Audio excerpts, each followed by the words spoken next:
veux dans mon corps et mes pensées aussi. Remplis-moi de ta paix, remplis-moi de ta joie, remplis-moi de ta vie, remplis-moi dans ce torrent d'amour. M'emporter dans ce torrent d'amour. Je veux sentir tes bras, je veux plonger mon cœur, je veux plonger mon cœur dans le tien. Tu es mon Dieu et je t'appartiens. Viens m'entourer dans ce torrent d'amour. Viens m'emporter dans ce torrent d'amour. Je veux sentir tes bras qui m'entourent. Je veux plonger mon cœur dans le tien. Tu es mon Dieu et je t'appartiens. Je te veux dans mon cœur, je te veux dans ma vie. Je te veux dans mon corps et mes pensées aussi. Remplis-moi de ta paix, remplis-moi de ta joie, remplis-moi de ta vie, remplis-moi de ta vie. Je te veux dans mon cœur, je te veux dans ma vie. Je te veux dans mon corps et mes pensées aussi.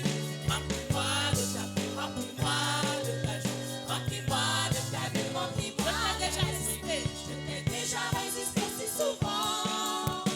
J'avais tellement peur, mais maintenant je veux m'approcher de cœur confiant. Tu es mon père, je suis ton enfant. Je t'ai déjà résisté. Je t'ai déjà résisté si souvent. J'avais tellement peur, mais maintenant je veux m'approcher de cœur confiant. Tu es mon père. Tu es mon père, je suis ton enfant. Tu es mon père. Je te veux dans mon cœur, je te veux dans ma vie. Je te veux dans mon corps et mes pensées aussi. Remplis-moi de ta paix, remplis-moi de ta joie, remplis-moi de ta vie. Je veux me rassasier de ton image. Dans ton amour, je verrai ta face. Tu me protèges à l'ombre de tes ailes.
tu me réponds de ton Seigneur. Tu es ma gloire, tu relèves ma tête. Tu es ma gloire, tu relèves ma tête. Oh Seigneur, tu es mon bouclier. Tu es ma gloire, tu relèves ma tête. Seigneur de ma voix, je crie à toi. Seigneur de ma voix, je crie à toi. Seigneur de ma voix, je crie à toi. Et tu me réponds de ton Seigneur. Tu es ma gloire, tu relèves ma tête. Tu es ma gloire, tu relèves ma tête. Oh Seigneur, tu es mon bouclier. Tu es ma gloire, tu relèves ma tête.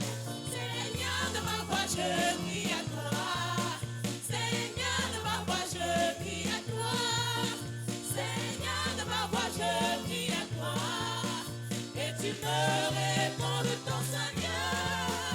Tu es ma gloire, tu relèves ma tête. Tu es ma gloire, tu relèves ma tête. Oh Seigneur, tu es mon bouclier.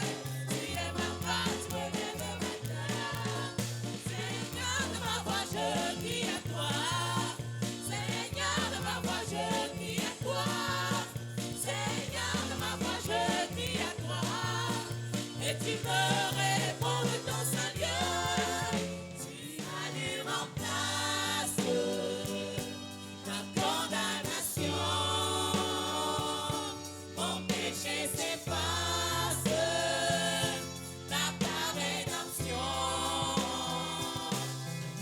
Où sois-tu, Dieu Tout-Puissant? Où sois-tu? Dieu dans si merveilleux, comment le vivre sans le répandre grâce?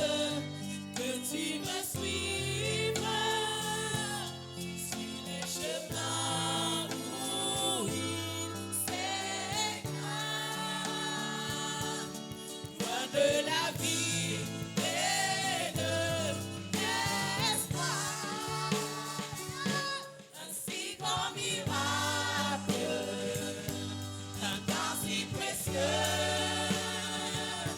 ta mort à la Pâque nous ouvre les yeux.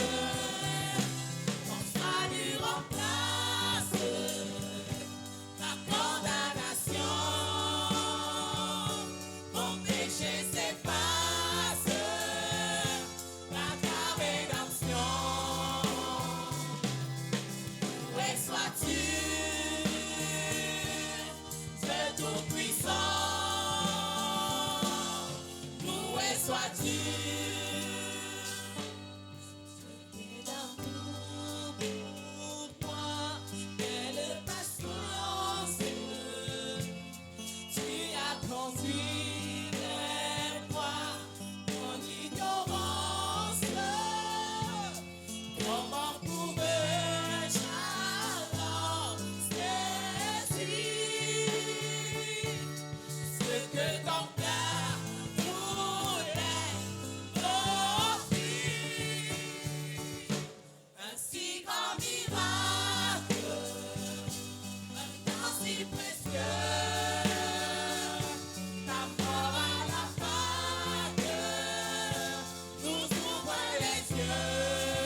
Esprit Saint, ta grâce surabonde en ce matin, de sorte que nous puissions comprendre davantage en quoi consiste ta grâce, que nous puissions vivre de ta grâce, que nous puissions accomplir parfaitement tes desseins. Merci Seigneur d'utiliser ton serviteur comme instrument de choix pour accomplir ta volonté ce matin. Saint-Esprit, merci. Seigneur, sois élevé. Transforme-nous. Accorde le salut à ceux qui ne l'ont pas. Seigneur, donne la perfection, Seigneur, à ceux qui sont déjà sur le chemin. Que la gloire te revienne. Amen. Nous avons besoin, frères et sœurs, de comprendre davantage en quoi consiste la vie chrétienne. Alors, le Seigneur nous promet le bonheur.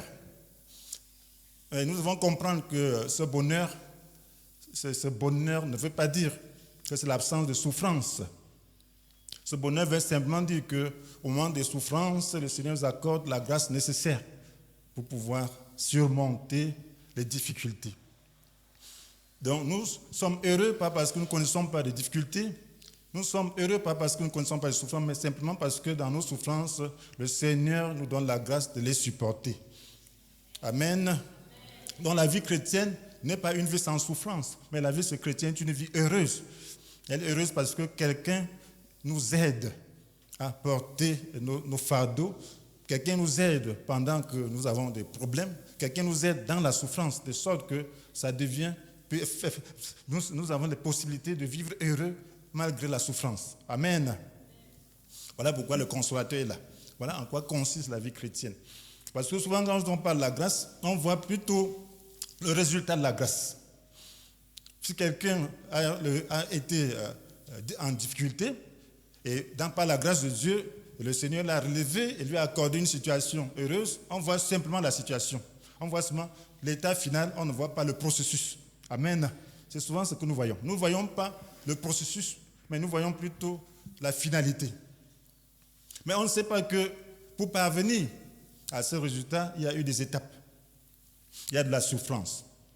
Mais on ne comprend pas donc que ce processus-là est aussi une étape de grâce.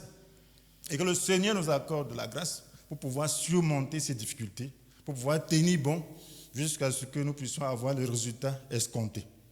Donc nous avons besoin de comprendre que la vie chrétienne est un engagement à souffrir. La vie chrétienne est un engagement à souffrir. Parce qu'en réalité, le salut est un don. Personne ne peut se sauver de lui-même. Donc le salut, c'est quoi? C'est nous délivrer du péché. Qui peut se délivrer du péché? Personne. Donc le Seigneur nous accorde sa grâce parce que c'est lui qui nous délivre du péché. La grâce, c'est quoi? C'est la faveur qu'on fait à quelqu'un pour lui être agréable sans y être obligé. Donc le Seigneur nous fait faveur de la délivrance. Il nous fait faveur du salut. Le salut veut dire être libéré du malheur du péché. Le péché est un malheur. Parce que le péché conduit à l'enfer, le péché conduit à la destruction. Mais le Seigneur vient nous délivrer de ce malheur. Donc c'est une grâce. On ne peut pas se délivrer soi-même. Un prisonnier ne peut pas se délivrer lui-même. Donc Jésus est venu pour nous libérer afin que nous puissions participer à sa vie, que nous puissions participer à sa gloire, que nous puissions participer à son bonheur éternel. Et là, c'est une grâce. Mais pour qu'il nous délivre, nous devons accepter. Donc, qu'il nous délivre, nous devons nous mettre à sa disposition. Se mettre à sa disposition, c'est accepter les souffrances. Il doit faire un traitement. Et c'est la raison pour laquelle il demande de porter sa croix. Porter sa croix veut dire accepter les souffrances. Se mettre à la disposition et accepter le traitement qu'il va nous faire pour que nous puissions parvenir à la délivrance. La Bible dit que dans Romains chapitre 5, verset 20, que là où le péché a abondé, la grâce a surabondé. Donc, plus nous sommes enfoncés dans le péché, plus il faut la grâce de Dieu. Il faut plus de moyens pour pouvoir nous en délivrer. Mais la Bible dit que là où le péché a abondé, la grâce a surabondé. Afin que comme le péché a régné par la mort, de même la grâce règne par quoi? Par la vie. Règne par quoi? Amen. Par la justice. Amen. Pour nous conduire à la vie éternelle par Jésus-Christ notre Seigneur. Donc la grâce règne par la justice. Mais le péché règne par la mort. Donc si tu continues à pécher, tu vas mourir. Le péché, c'est déjà la mort. Mais si par la grâce de Dieu, si tu entres dans la grâce de Dieu, tu te disposes pour que Dieu agisse en toi, alors c'est la justice qui va régner. Le Seigneur, sa nature est juste. Donc lorsqu'il t'accorde sa nature, il t'accorde sa justice. Lorsque le diable t'accorde sa nature, il t'accorde sa mort. Il t'accorde sa rébellion, sa révolte contre Dieu.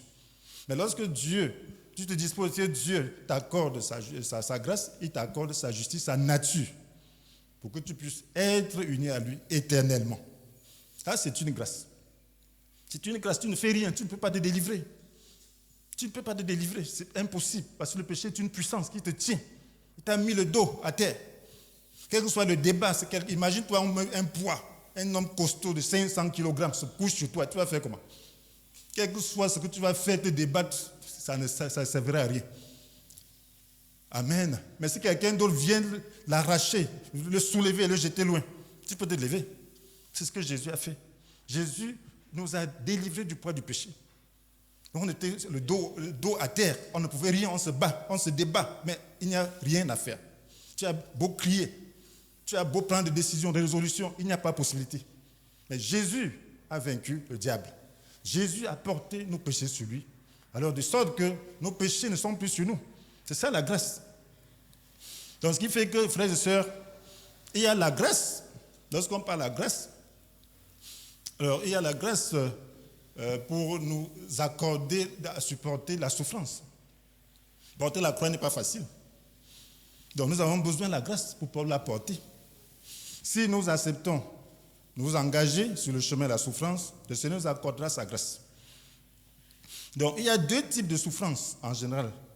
La souffrance liée à la délivrance du péché et celle liée à la persécution. Donc c'est là où Dieu opère sa grâce.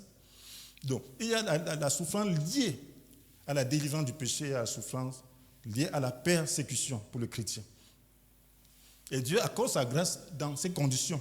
Mais il y a aussi une souffrance qui ne connaît pas la grâce de Dieu. C'est la souffrance liée à notre désobéissance. Alors la grâce de Dieu ne peut intervenir dans ce cas que si nous acceptons de changer.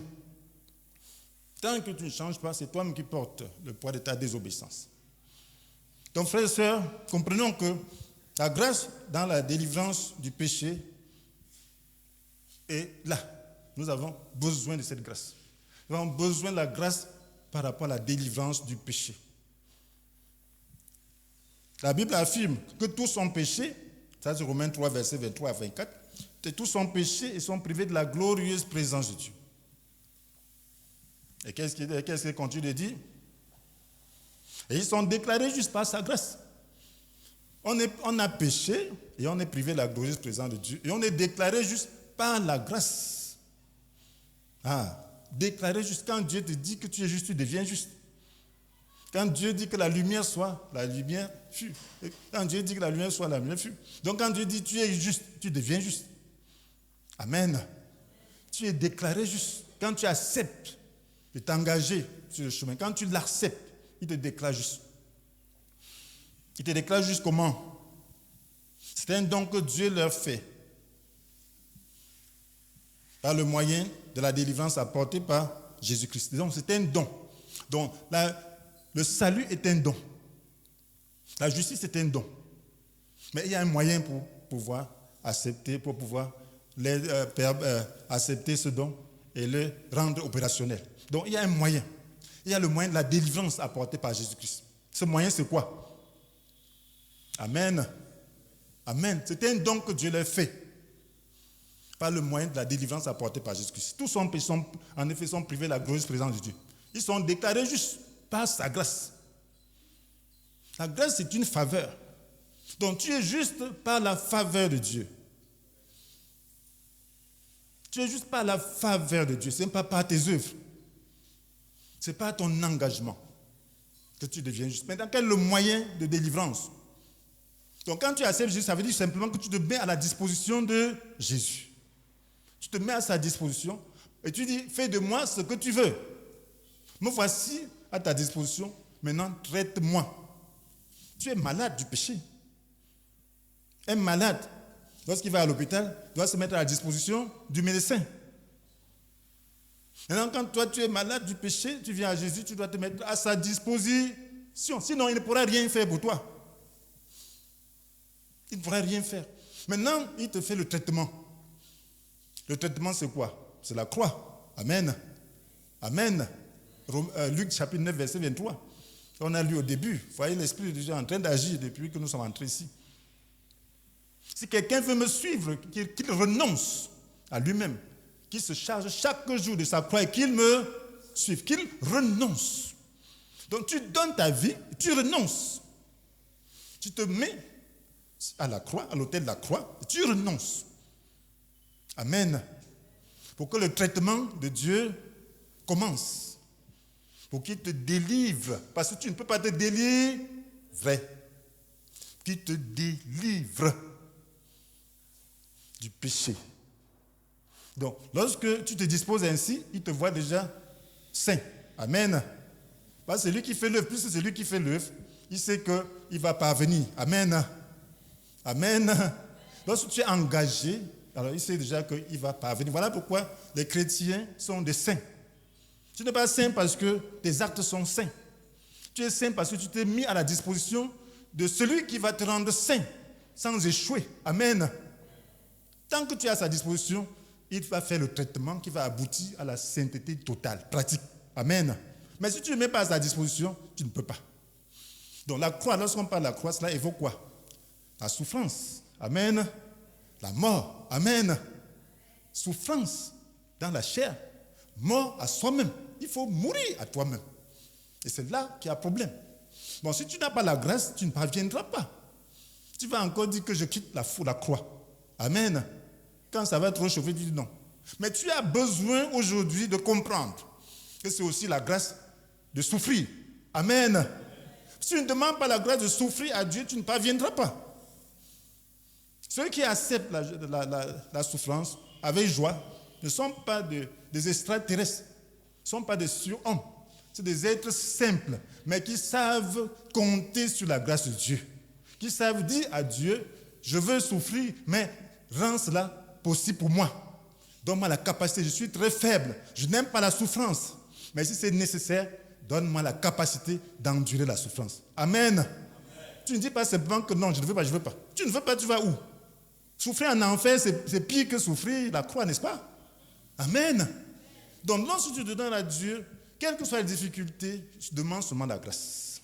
Parce que la Bible nous dit dans Philippiens 1, verset 29, qu'en ce qui concerne le Christ, Dieu nous a donné la grâce non seulement de croire en lui, mais encore de souffrir pour lui. Amen. La grâce de souffrir, c'est ça que nous devons comprendre. On doit avoir la grâce de souffrir. Pourquoi vous voyez certaines personnes dans la souffrance, certains chrétiens dans la souffrance, ils sont joyeux. Le malheur leur arrive, c'est eux qui consolent les autres. Pourquoi? Parce qu'ils ont la grâce. Amen. La grâce. Ça veut dire que Dieu les a consolés. C'est le Saint-Esprit qui est notre consolateur. Lorsqu'on dit Saint-Esprit là, le mot grec, c'est paraclé, qui veut dire non seulement consolateur, mais qui veut dire ton aide, ton soutien, ton défenseur, ton avocat. Amen. Donc, c'est pour cela que le Saint-Esprit nous est donné. Et si tu te tournes vers le Seigneur dans les difficultés, il te consolera, il te soutiendra, il rendra ta souffrance supportable. Amen. Mais si tu es ennemi de la croix, ta fin sera la perdition. C'est ce que la Bible nous dit. Amen. Dans Philippiens chapitre 3, verset 18, que certains sont des ennemis de la croix. Leur fin, c'est la perdition. Ils ne pensent qu'à leur ventre. Ils ont pour Dieu leur ventre. Ils ne pensent qu'aux choses de ce monde. Les choses de ce monde, c'est quoi? C'est ça qui te fait souffrir. Mais si tu renonces, Dieu va te donner ces choses. Amen. Souffre de ne pas posséder pendant un moment. Tu demandes la grâce à Dieu de ne pas posséder. Amen. Demande la grâce de Dieu. Comme tu ne possèdes pas, donne-moi la grâce de vivre normalement. Et il va te donner la grâce. Amen. Pour ne pas jalouser. Pour ne pas avoir le cœur dehors et te détourner de Dieu à cause de ça. Et te retrouver en enfer. Donc, la grâce, le chrétien, lorsqu'il reçoit le Christ, doit demander la grâce d'aller de l'avant. De ne pas s'arracher encore d'entre les mains de Christ. Tu deviens le membre de Christ, ne t'arrache plus. Amen. Demande la grâce de te maintenir. Voilà pourquoi le Seigneur dit, celui qui demeure en moi et en qui je demeure, il demandera n'importe quoi, il lui donnera. Amen. Donc il faut demeurer. Et pour demeurer, il faut la grâce. Personne ne peut demeurer de lui-même. Personne. Donc ce matin, le Seigneur voudrait que tu comprennes que tu peux avoir les moyens de supporter tes souffrances. Tu peux avoir les moyens, la grâce de mener une vie chrétienne normale, malgré la souffrance. Amen. Et plus la souffrance est grande, plus la grâce sera aussi abondante, surabondante. C'est ce que Dieu fait. Job a eu des malheurs.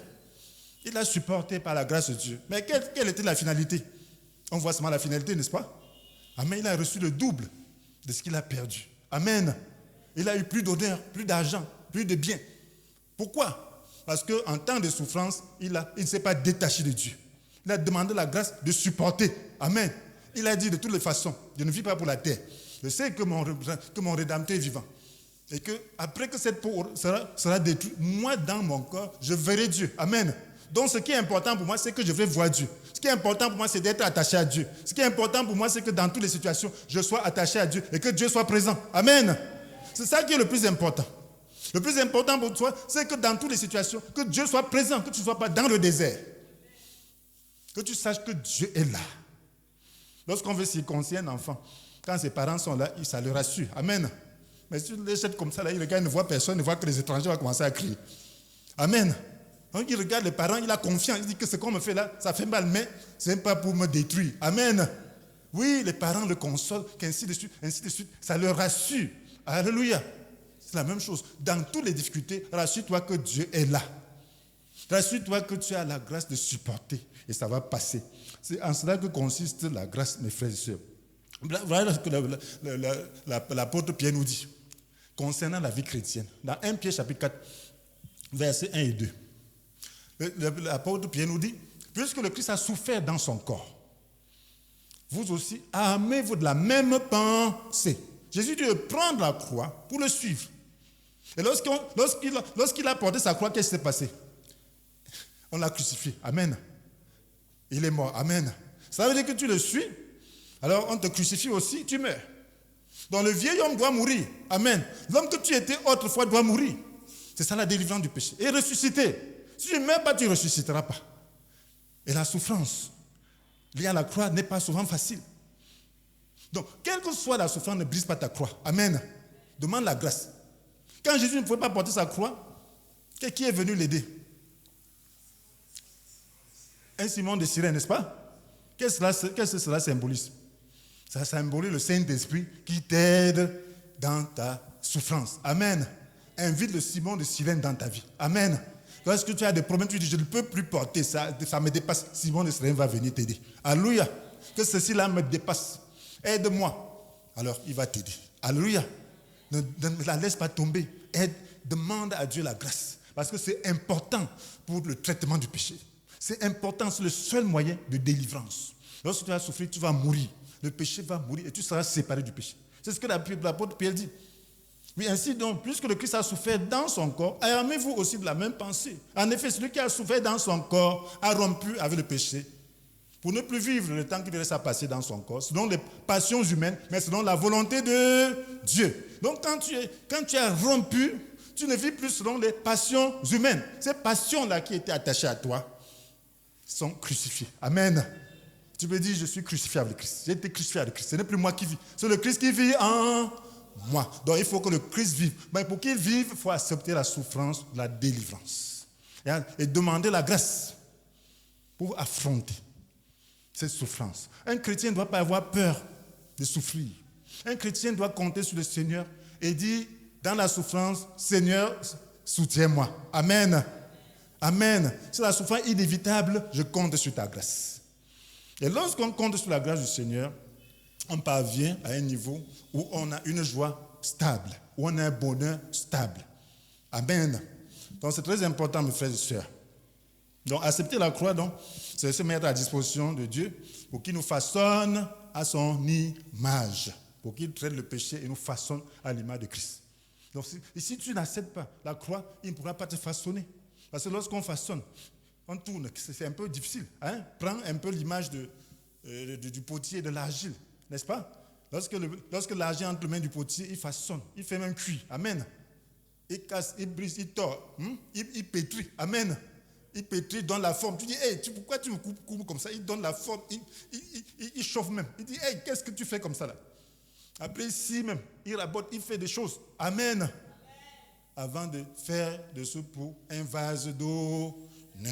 Donc, pour que nous soyons façonnés à l'image de Christ, alors on va souffrir, on va subir beaucoup d'inconfort. Amen. Oui, il y a l'inconfort, il te tourne comme ça, tu veux rester comme ça, il te tourne, il te brise, il te casse, il te rentre par contre dans l'eau, il te pétrit encore, il te façonne, il rabote ici. Bref, il frotte pour polir. Amen. Après, il met la peinture. Mais quand on voit ça, on ne voit que le résultat. Amen. On dit voilà, un vase, un beau vase. Amen. Amen. Mais on ne voit pas, on ne voit pas ce que tu as subi comme traitement. Mais dans tout ça, si tu acceptes la souffrance, alors tu vas parvenir à cette beauté. Le Seigneur veut cette beauté. C'est cette beauté qu'il veut. Amen. Cette beauté, il veut une épouse rayonnante de beauté, sans tache ni ride, ni aucun défaut, mais digne de Dieu et irréprochable. Il va parvenir comment si tu ne te mets pas à sa disposition? Amen. Il ne peut pas. S'il agit, dit non, ça chauffe trop. Il ne peut pas atteindre le résultat.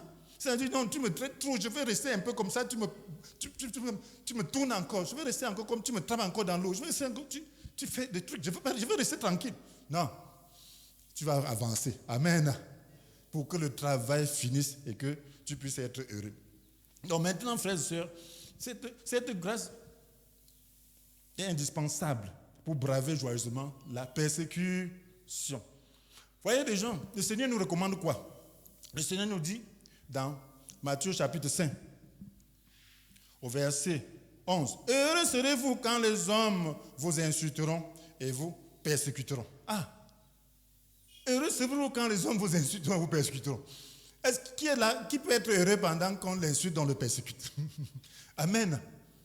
Mais Dieu dit qu'on sera heureux quand les hommes nous insulteront, nous persécuteront. Quand ils répandront sur vous, sur votre compte, à cause de moi, quand ils répandront toutes sortes de calomnies sur votre compte à cause de moi. Donc, quand on répand les calomnies, toutes sortes de calomnies sur notre compte à cause de Christ, comment on sent? C'est la réaction de la chair. Certains vont dire qu'ils sont en enfer, ils vont aller brûler. Amen. Ça, c'est la colère, n'est-ce pas? Il va aller brûler, qu'il aille brûler en enfer. Moi, je vais au ciel. Alléluia. Ça, c'est la colère. Tu n'es pas heureux. Si tu as débuté une nature qui n'est pas heureuse, tu es fâché. Mais le Seigneur dit, tu dois être heureux. Quelle est la puissance qui peut t'apporter ce bonheur dans un tel contexte? Il dit, oui, réjouissez-vous alors et soyez heureux, car une magnifique récompense vous attend dans le ciel. Car vous serez ainsi comme les prophètes d'autrefois. Eux aussi ont été persécutés avant vous de la même manière. Donc, quand on t'insulte, on te persécute, on répand toutes sortes de calomnies sur ton compte à cause de Dieu, tu dois être heureux, tu dois te réjouir. Comment c'est possible de se réjouir dans un tel contexte si ce n'est pas la grâce de Dieu? Il faut quelque chose de surnaturel. Amen. Il faut avoir la grâce de supporter, la grâce de souffrir. Sans cette grâce de supporter, c'est ce qu'on appelle donc la croix.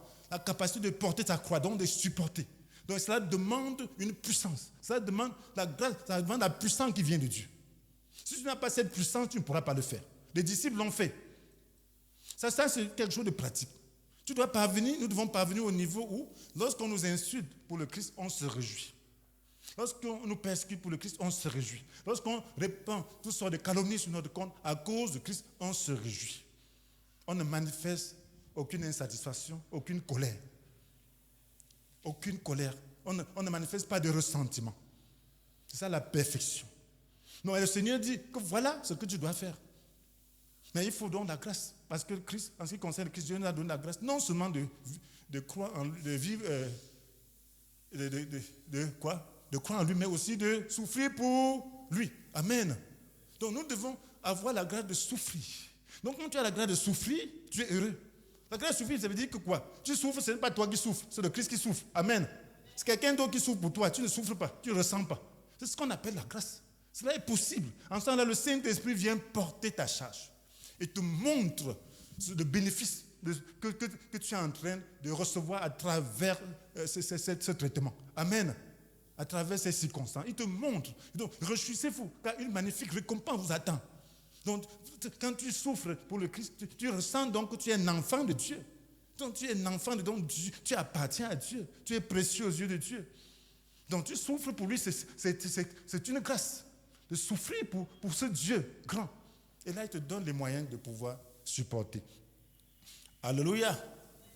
Frères et sœurs, c'est très important.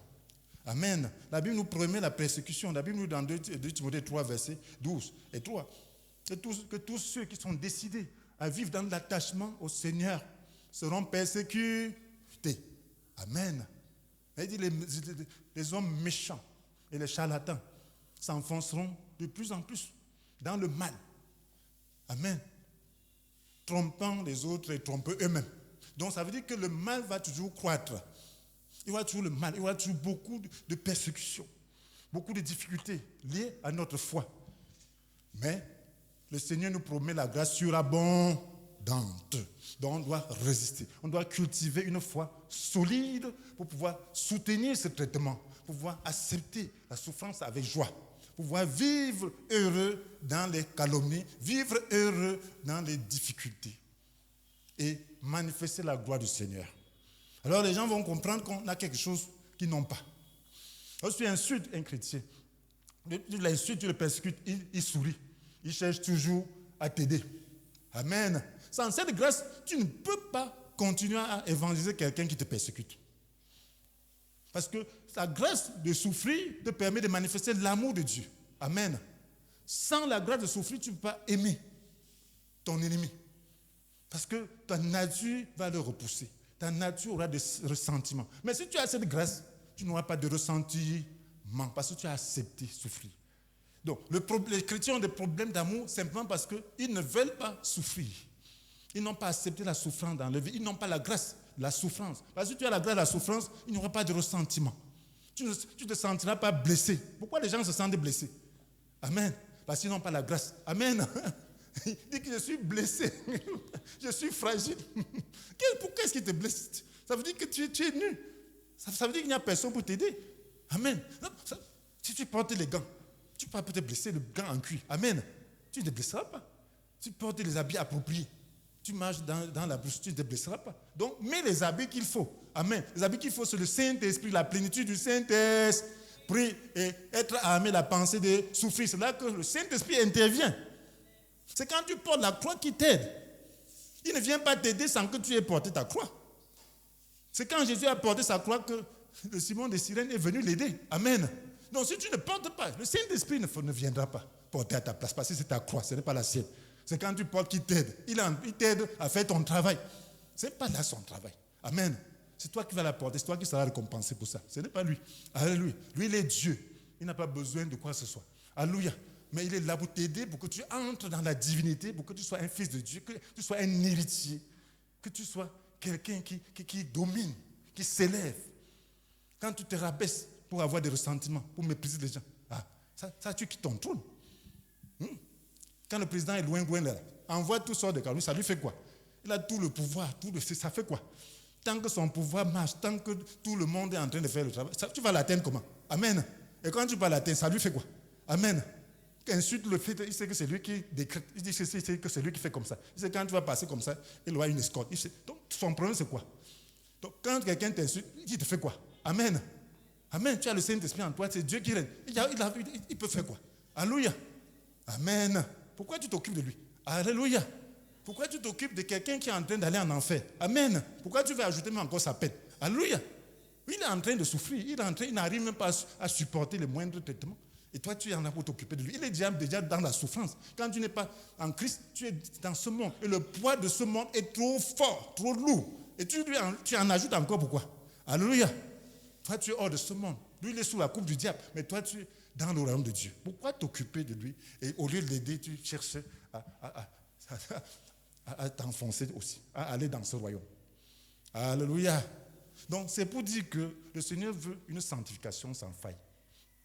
Frères, il y a une attitude où le Seigneur ne peut pas intervenir, où la grâce n'intervient pas. C'est ce que la Bible nous dit. Il n'y a pas la grâce dans les obéissances. La Bible nous dit dans 1 Pierre, chapitre 4, versets 15 à 16, qu'aucun de vous n'ait à endurer une punition parce qu'il aurait tué, volé ou commis quelque autre méfait, ou encore parce qu'il se serait mêlé des affaires d'autrui. Ah, les gens qui sont toujours avec les yeux dans les affaires d'autrui, là. Alléluia. Ne te mêle pas, on peut te percer l'œil. Alléluia. Donc, il ne faut pas, ne t'occupe pas des affaires d'autrui. Amen.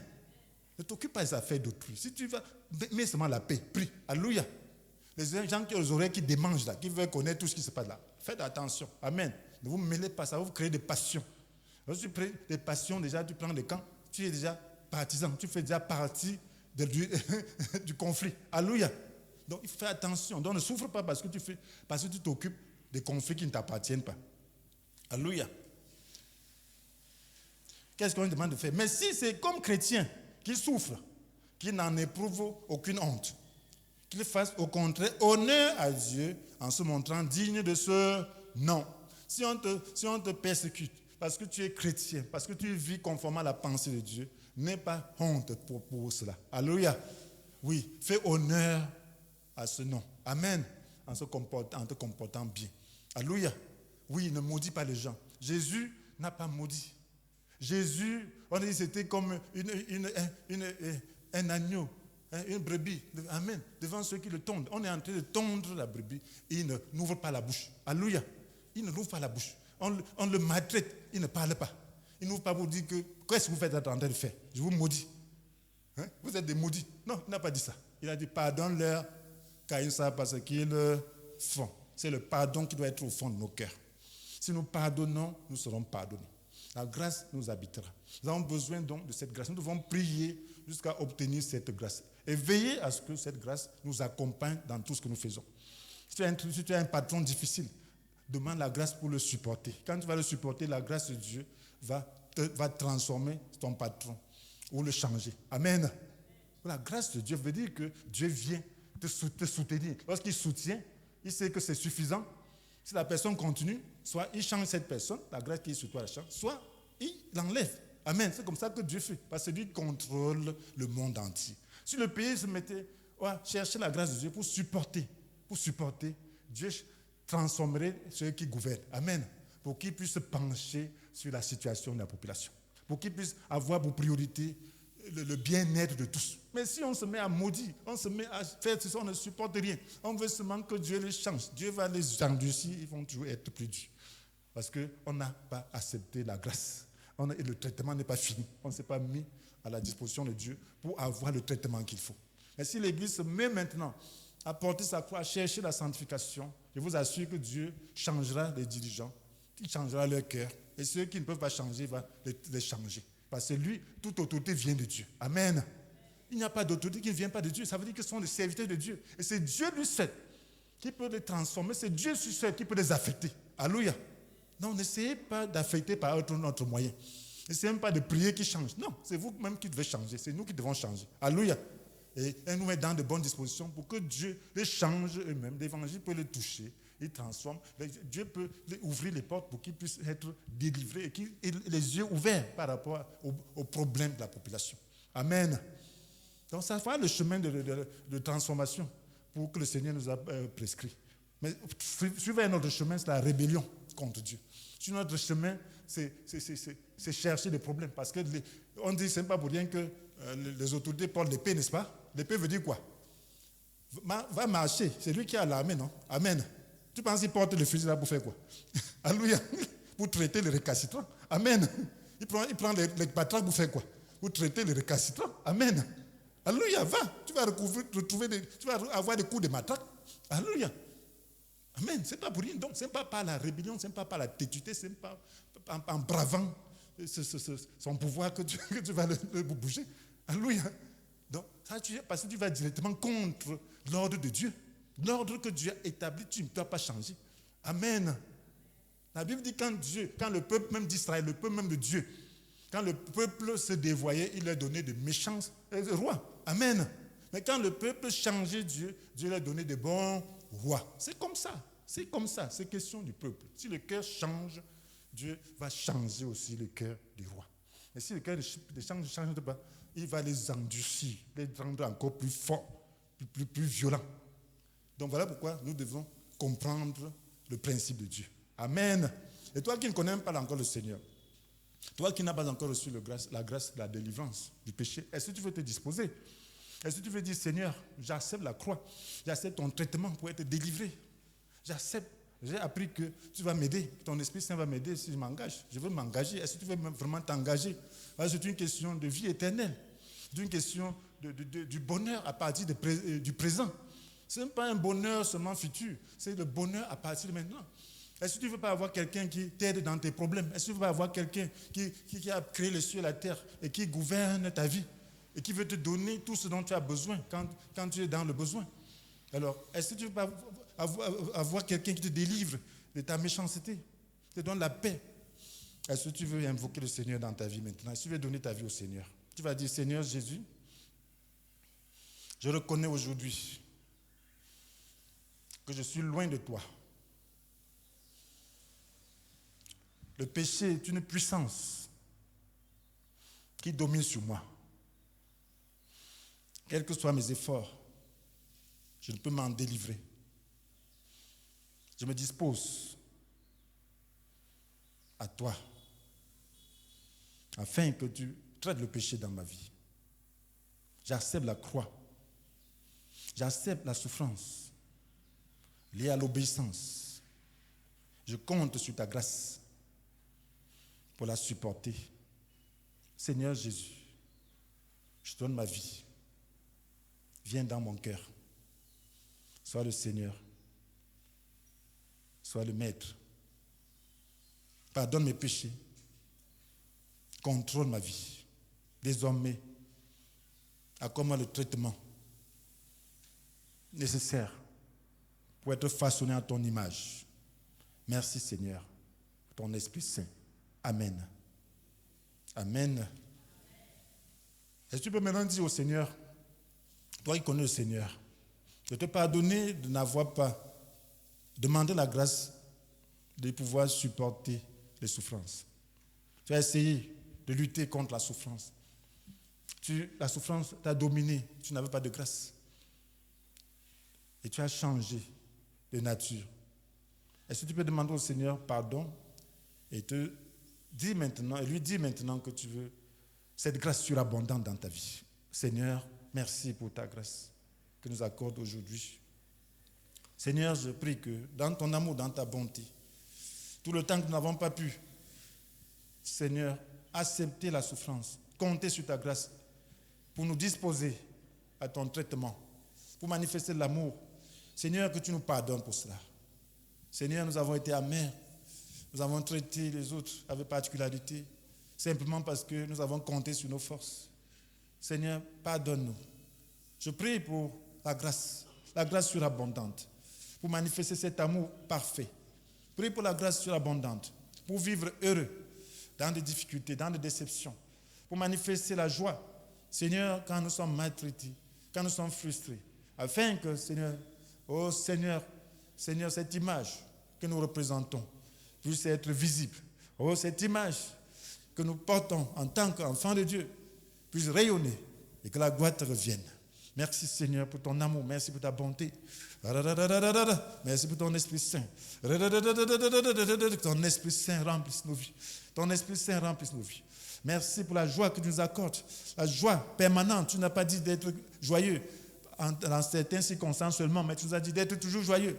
Seigneur, nous voulons connaître cette joie dans toutes les situations. Nous voulons connaître le renoncement. Nous voulons connaître le port de la croix avec joie en toutes circonstances pour la gloire de ton Saint-Nom. À toi la gloire, à toi l'honneur, à toi la puissance. Au nom puissant de Jésus. Amen.